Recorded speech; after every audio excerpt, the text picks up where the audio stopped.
Assalamu alaikum. Can everyone hear me? Sorry? I can hear, but I don't know. Yeah. What about now? Yes. Okay. Let me just begin with stating the reason for this topic.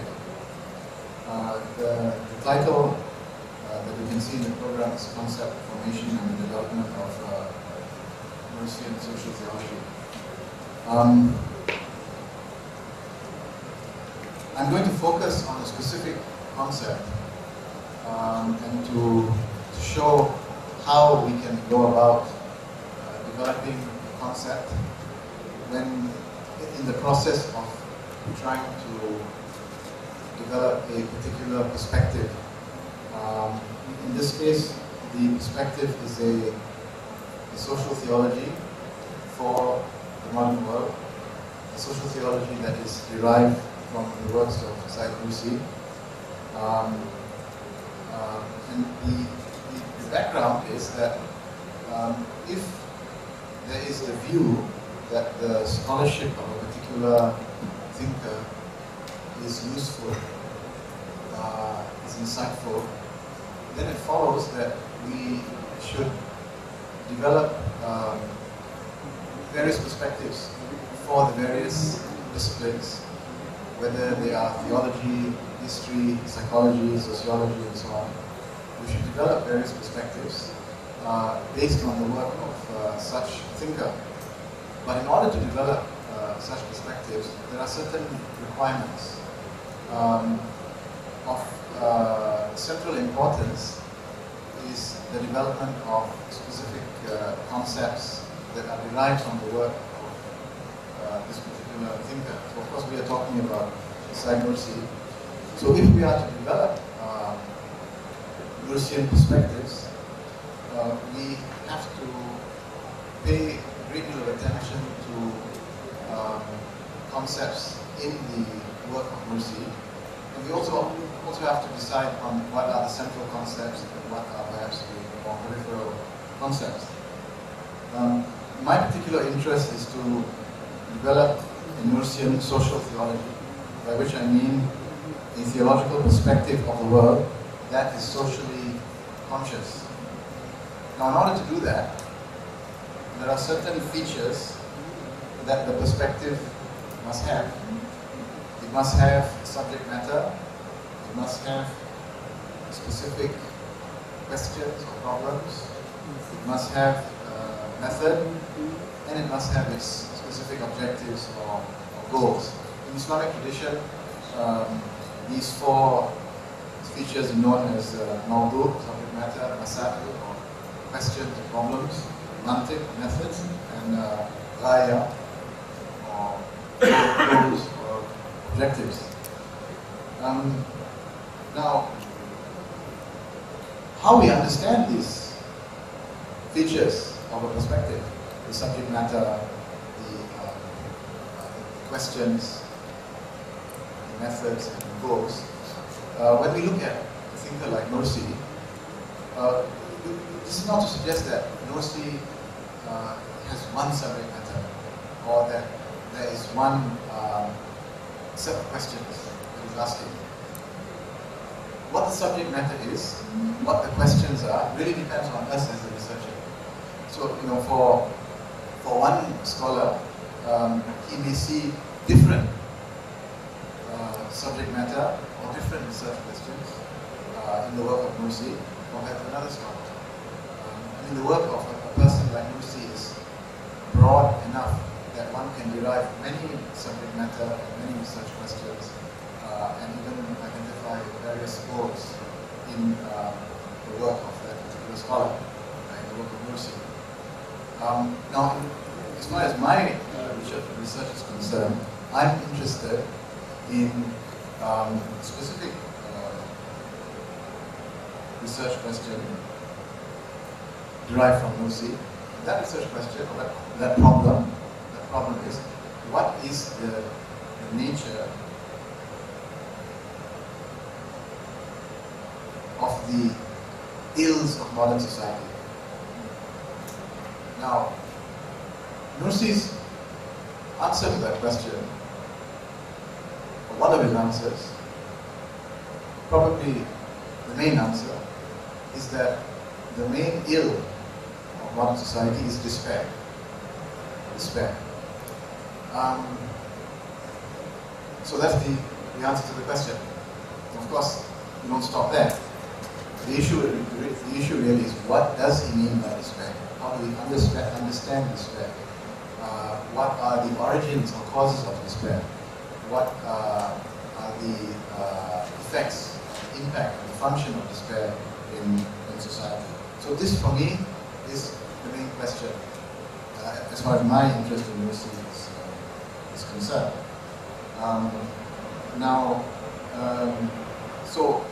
And I'm fully aware that this is a conference meant for graduate students, so I would like to apologize to those of you who are not graduate students if I sound too didactic. For me, this is really an exercise in how we go about forming the concept. In this case, focusing on the concept of despair in the work of Nursi. Now, the logic of concept formation that I am using has to do with the so-called 5 universals. Whenever we think of something, whenever we think of a phenomenon, we usually think of it, even if we are not conscious of it, in terms of its classification, in terms of its categories, in terms of its essential attributes, and also in terms of, maybe often we don't distinguish between its essential attributes and its accidental properties, but we should. So for example, if I tell somebody, I ask somebody whether they know what Mandarin is, right? Now of course that person will know whether I'm talking about a fruit or a person from China, right? But if I say that, well, it comes under the category of fruits, the genus, I say that it's differentia is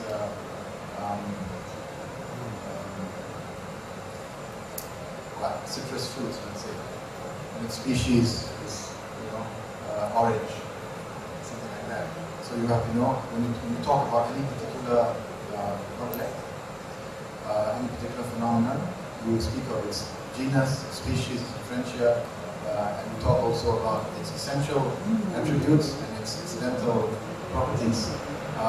So for example, we tell you that orange has a color orange, but of course the color orange is not an essential attribute of the fruit orange, because there are many other things that make it orange. But there are certain properties of orange that are only specific to orange. Those are its essential attributes or its essence.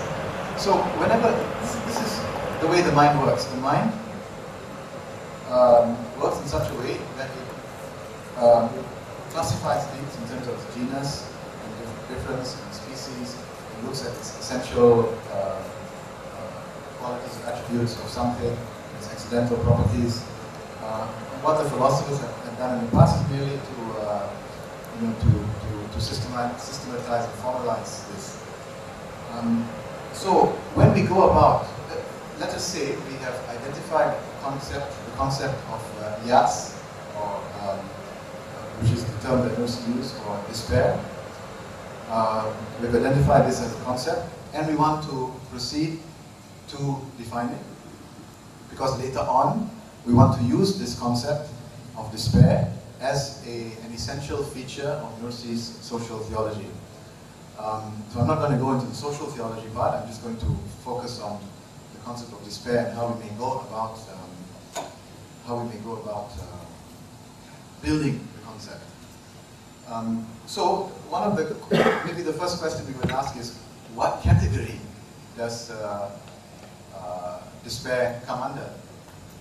Right? We want to ask the genus that it belongs to. Now, this, to some extent, is an arbitrary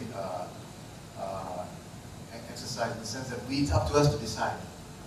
For example, when I ask you about what category Mandarin, the Mandarin fruit belongs to, well, if we're talking about edible things, then of course it belongs to a larger category of fruits. But if we are talking about the shape of objects, then we're not talking about a category of fruits. We're talking about a category of shapes and sizes, for example.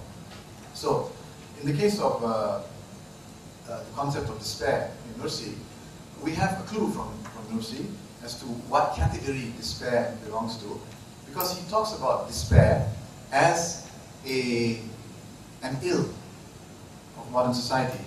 He uses the term mar, or he talks about ills in plural, amrad, of modern society. So he seems to be saying that despair is like a pathology of modernity. Now, I suppose you could say that there are various kinds of pathologies of modern society, and despair is one of them. And despair is certainly one which Nursi spoke about. So, if we then say that despair comes under the category of pathology,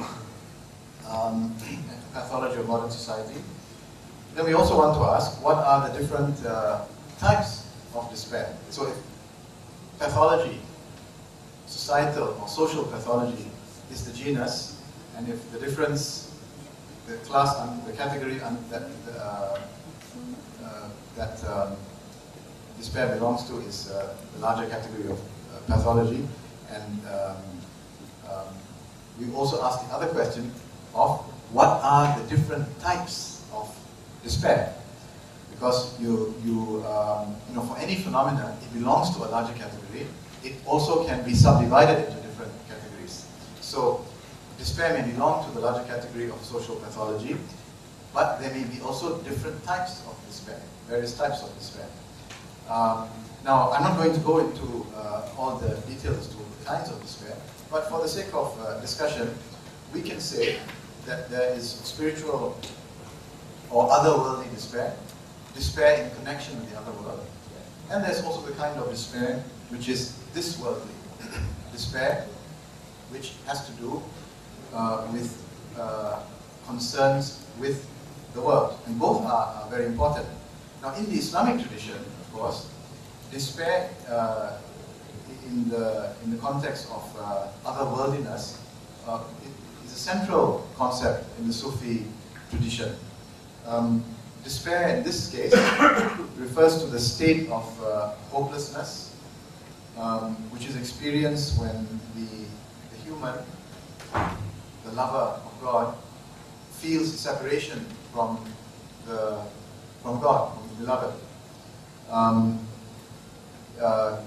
He at times, in times of an altered state of consciousness, as it were, he or she experiences the closeness of God, the intimacy with God, and when that state of consciousness is lost, the sense of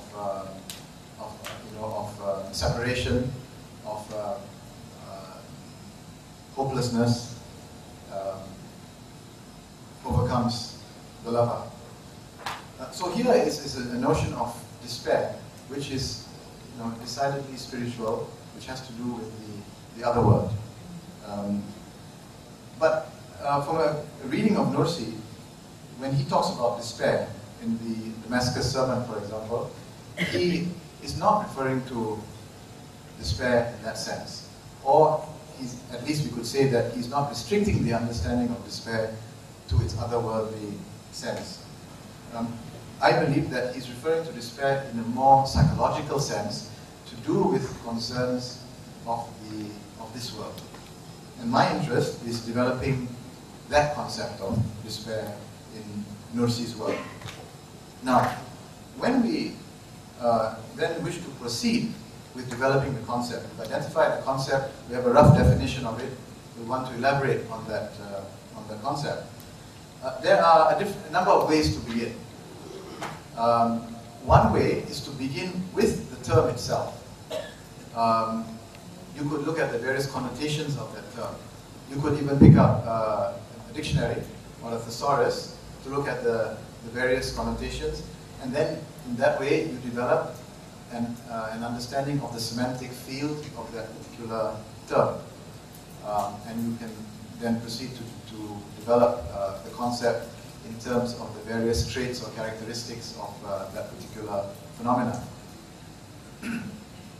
Another way, which is the way I have chosen, at least for the purpose of this presentation, another way is to look at what you feel are related concepts of the human condition. We say that despair is refers to the human condition, or to the modern human condition. What are other related concepts that refer to the human condition? Related concepts would be alienation, anomie, nihilism, and so on. So one could begin with those related concepts and then proceed to relate them, to see how they relate to despair. So what I propose to do is to talk about alienation and anomie, and then discuss how alienation and anomie help us to understand despair. Now, very briefly, we had a little bit of discussion on alienation in the morning session. Very briefly, I want to define alienation as it has been discussed from the 19th century in European literature among writers, philosophers, sociologists, psychologists. Refers to the separatedness of human beings from their human potential, from their,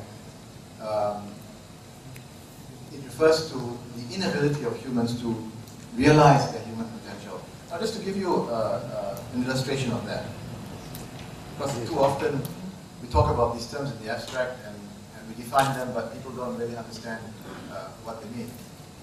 And I'm reminded of a saying by Malcolm X. Malcolm X said to, what did he say? Tell it to me like I'm a 6-year-old. If you're not able to explain something that a 6-year-old can understand, chances are you don't understand it yourself. Right? So you can use very, a lot of jargon and define something, but if it's not clear to the person you're speaking to a 6-year-old or to your Aunt Martha, as you say in the US, then of course nowadays Aunt Marthas may have PhDs. But if you can't explain it at that level, then you probably don't have clarity yourself. Anyway, let's explain it this way about alienation. The idea is that human beings have the natural urge to express themselves, to put something of themselves in the objects that they create, to express themselves by putting something of themselves in external objects.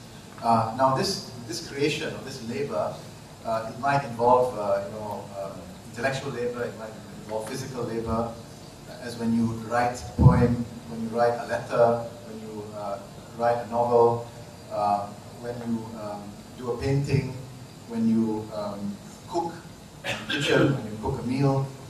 It's a natural part of being human to want to objectify yourself, to put something of yourself in external objects. And there's a natural connectedness between yourself and what you produce. But that natural connectedness is cut if you are not in control of what you produce. So for example, if you are a writer, but you do not write what you want to write, you write what you are told to write by a higher authority. So the poem that you write, the poem that you compose, the essay that you compose, is not an expression of yourself. It is a result of an order you receive from somebody else. Then you don't feel a natural connection between what you wrote and yourself. And that feeling of being separated from the object that you produce is what is called alienation. Because in that object that you produce, in the poem that you compose, in the novel that you compose, you were not able to express yourself. I mean, imagine, if you are a cook. You cook, let's say. I cook very, very often. I enjoy cooking. But if I was told what to cook and the ingredients that I want to use, the ingredients were given to me, it was not up to me, I don't have the autonomy to choose the ingredients, then I feel that the thing that I cook is not from me. And I don't feel that connection with the dish that I cook. So that is the sense of alienation, not being able to realize your potential as a human. Now, another related concept related to alienation is anomy. Now, when the sociologists and philosophers spoke about alienation, they said that both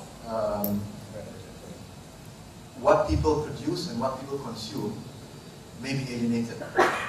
For example, when you are, if you are a school teacher, you're also producing, you are teaching.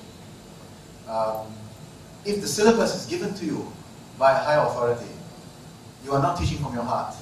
You're not teaching your understanding of things. It's different when you make the syllabus yourself.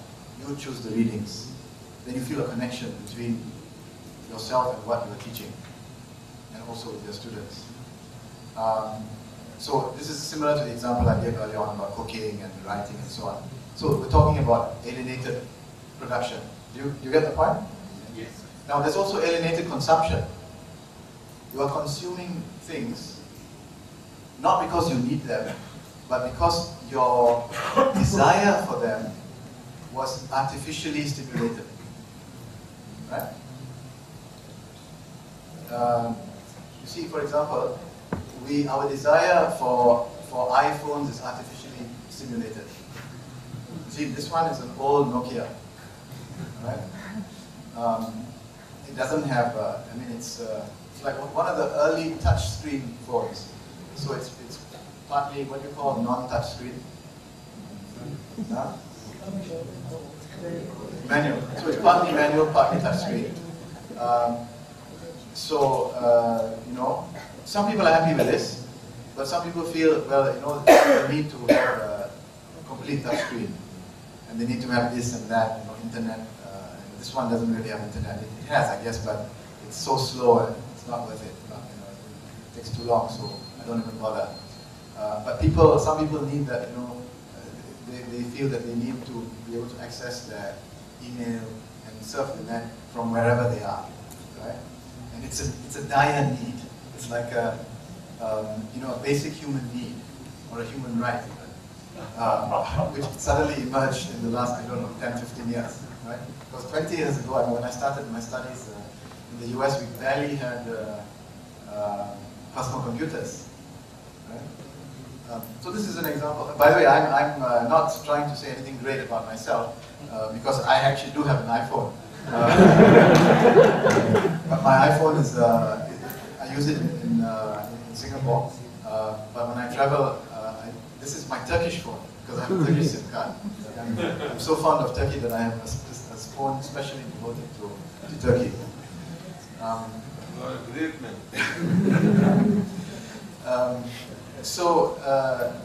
But you see, if I give you the example of the fashion and health industries, there's a kind of synergy between the fashion and health industries that have created a certain image of what it means to be healthy and desirable, which serves the interest of capital, in the sense that people have, to the extent that people have bought into the image of health and beauty that has been propagated by these industries, these industries are able to sell certain products, slimming pills, what do you call it, cosmetic surgery, and so on and so forth. But you see, these industries are based on the ability to create or stimulate artificial fantasies in the minds of people as to how they should be. So at one point, being beautiful means that you should be, for a woman, for example, should be sufficiently rounded, whereas today, a beautiful woman should be somebody who is skinny and anorexic, right? So the definition of beauty and the definition of desirability changes from generation to generation, and the industries, the relevant industries follow suit. Well, I wouldn't say they follow suit, they probably are in the business of creating these images. And products are sold in the process. So this is what we mean by artificial consumption. Now, in the case of Islam itself, in the case of Muslim societies, you find this artificial consumption even where it has to do with religious rituals. For example, in the fasting month, I'm not sure how it is in Turkey, but in Malaysia and in some other countries, the fasting month, which is meant to be a month of well, consciousness, but also of, what's the term for it, frugality and yes. I'm looking for a specific word which will come to me later. But anyway, a month of abstention. A month of abstention, right? But it is the month when people abstain the least. The only thing is, they abstain from a certain time to a certain time. But after the breaking of at the time of the breaking of the fast, you have so many hotels offering iftar buffets. And you know, people, and there are good deals on these buffets. 5-star hotels offering very good. You know what I mean by iftar buffets? Iftar, you're familiar with iftar? Yes. Yeah. Maybe you have been invited to some of these buffets. So they will spend some money. They're not that expensive because they're good deals. But you know, there's all this food, and people have been starving for the whole day, and they think they can eat a lot. They go for these buffets. They load their plates with the food, and after 1 or 2 morsels, they realize they're too full. They can't eat. Because you know, during the fasting month, your stomach tends to shrink, and you can't really eat that much. So what you have is wastage. You have a lot of food that is wasted. Again here, you have artificially stimulated consumption demand, right? And you have alienated kind of consumption. Okay. Now, this leads me to the next related concept of anomy. This is a concept that was for which the French sociologist Émile Durkheim is well known for. It is based on the idea